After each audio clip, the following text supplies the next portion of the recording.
coronavirus? I guess you all know coronavirus are a family of viruses that can cause illness such as common cold, Severe Acute Respiratory Syndrome or SARS, and Middle East Respiratory Syndrome or MERS.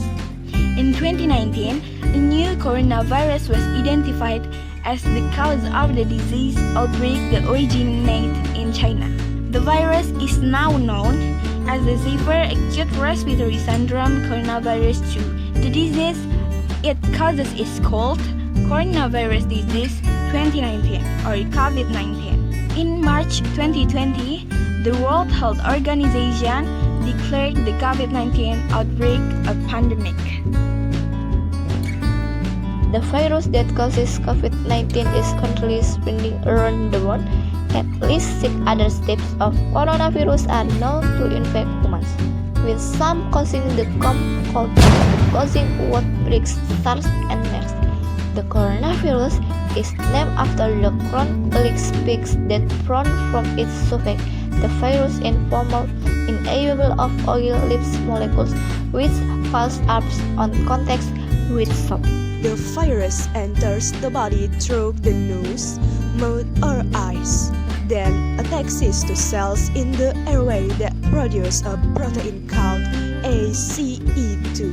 The virus infects the cell by fusing its oily membrane with the membrane of the cell.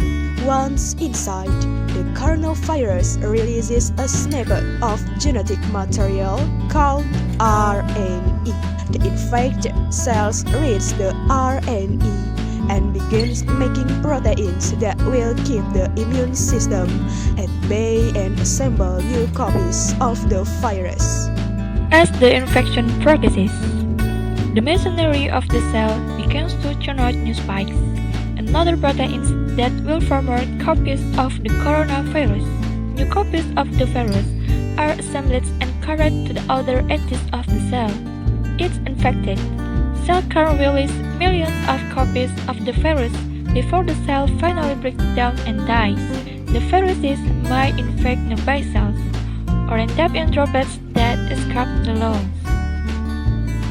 Most COVID-19 infections cause a fever as the immune system fails to clear the virus. In several cases, the immune system can overreact and start attacking lung cells. The lungs becomes obstructed with fluid and dying cells, making it difficult to breathe. A small percentage of infection can lead to acute respiratory distress syndrome and possibly death. World Health Organization says the virus can move from person to person via 1. Respiratory droplets when a person sneezes or coughs. 2. Direct contact with infected individuals. 3. Contact with contaminated surface and objects. SARS-CoV-2 may linger in the air for extended periods of time. It's estimated the virus can stay suspended in the air for a period of about 30 minutes. Social distancing measures become ever more important here because only those close to infected individuals are expected to be exposed to large quantities of the virus in the air.